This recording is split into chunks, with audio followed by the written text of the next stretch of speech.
they don't announce it as official policy. So they didn't ask us to promote their, let's say, extremist attitude of their institutions. But that happens, in reality that happens, whether through indirect support of their government or through the foundation from the institution and the personnel. So this is part of the problem. But when I want to talk as government, I have to talk about the announced policy. The announced policy is like any other policy, that it's about interests, it's about playing a role. But we cannot ignore what you mentioned. It is. Iran, which is a very close ally, also exposed to economic sanctions, also facing a threat of military invasion. If you were faced with an option, cut ties with Iran in exchange of peace in your country, would you go for it? There's no contradiction. I don't have this contradicting option. Why? Because we had good relation with Iran since '79 till today, and it's getting better every day. But at the same time, we are moving toward the peace, and we had peace process, we had peace negotiations. Iran wasn't a factor against peace. So this is misinformation they try to promote in the West, that if we need peace, we don't have to have good relation with Iran. There's no relation. It's completely two different subjects. Iran supported Syria, supported our cause, the cause of the occupied land, and we have to support them in their cause.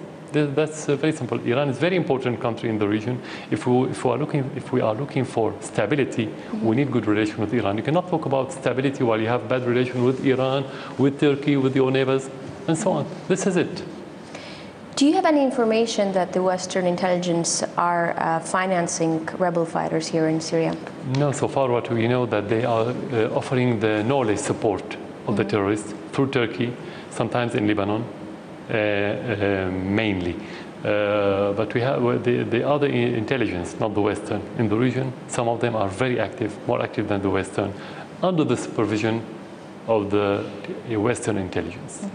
What's the role of Al-Qaeda in Syria at this point? Are they controlling any of the rebel coalition forces? No, I don't think they're looking to control. They look to have their own, let's say, kingdom or imarat in their language. But mainly now they try to scare the people through explosion, assassination, suicide bombers, things like this, to push the people toward desperation and to accept them as a reality. So they go step by step. But their final aim is to have this, let's say, Islamic emirate in Syria, where they can promote their own ideology in the rest of the world. From those who are fighting you and those who are against you, who would you talk to? We talk to anyone who has genuine will to help Syria, but we don't waste our time with anyone who wants to use our crisis for his own personal interest.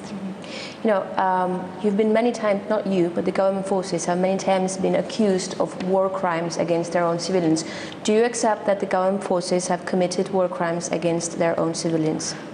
We are fighting terrorism. We are implementing our constitution by protecting the Syrian people. Let's go back to what happened in Russia more than a decade ago. You faced the terrorism in Chechen and other places. They attack people in theaters, schools, and so on. And the army in Russia protected the people. Would you call it war crime? No, you wouldn't. A few days ago, Amnesty International recognized the crime that was committed a few days ago when they captured soldiers and executed them. And the Human Rights Watch recognized more than once about the crimes of those terrorist groups, and it was described a few days ago as war crime. This is the first point. The second point, if you have army that committed crime against its people, this is devoid of logic, because the Syrian army is made up of Syrian people.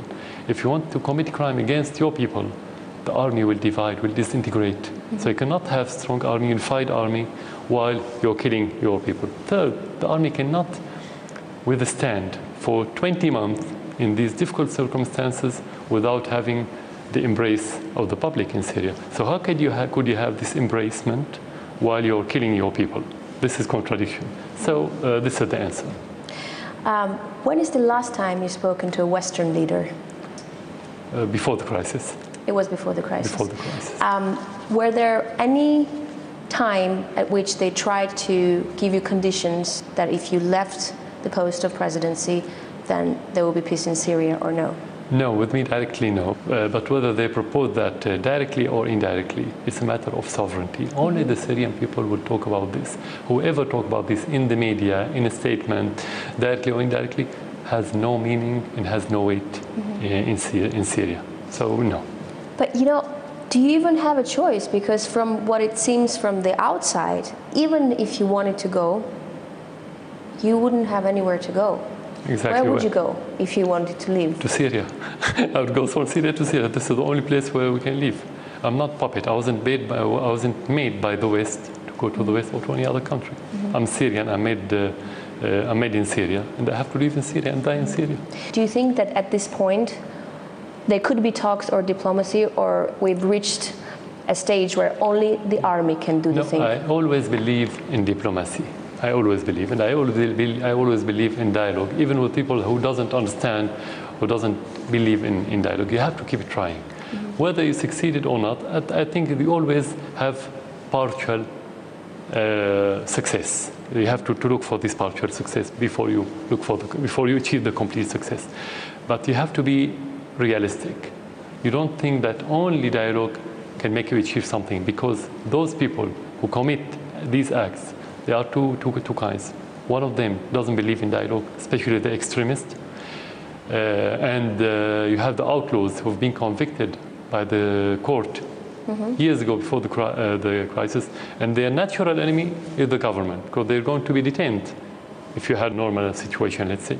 The other part of them is the people who is being supplied by the outside. And they can only be committed to the people or to the governments who pay them the money and supply them with armament. They don't have choice, they don't have decision, they don't own their own decision. So you have to be realistic. And you have the third part of the people, whether he's militants or politicians, who can accept the dialogue. That's why we've been in this dialogue for a month now, even with militants. And many of them give up their armaments and they went back to their normal life.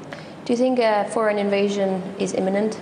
I think the price of this invasion, if it's happened, is going too big, more than the whole world can afford. Because if you have problem in Syria, and we are the last stronghold of secularism and stability in the region, and coexistence, let's say, it will have a domino effect that will affect the world from the Atlantic to the Pacific. And you know the implication of the rest, on the rest of the world. I don't think the West is going in that regard. But if they do so, nobody can tell what's next. Mr. President, do you blame yourself for anything? Normally, you have to find mistakes. You do it with every decision. Otherwise, you're not a human.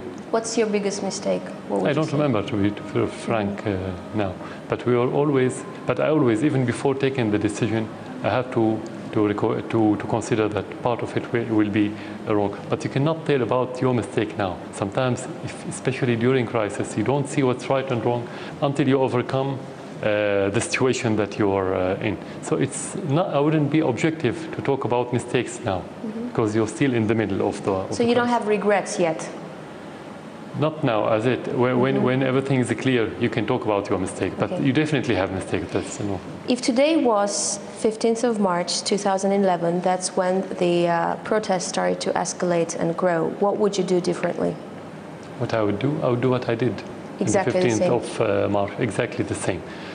To ask the different parties to have dialogue and to stand against the terrorists. Because that's how it started. It didn't start as marches. The umbrella was marches, but within those marches you had militants who started shooting the civilians and the army at the same time. Maybe on the tactical level you could have done something different, but as president you're not tactical. You always take the decision on strategic level, which is different. President Al-Assad, how do you see yourself in 10 years' time? In 10 years, through my country, I cannot see myself. I can see my country in 10 years' time. This is where I can see myself. More Do you see stable. yourself in Syria? Definitely. I have to be in Syria. It's not about the position. I don't see myself whether president or not. That's not my interest. I could see myself in this country, safe country, stable country, more prosperous country. President Bashar al-Assad of Syria, thank you for talking to our team. Thank you for coming to Syria again.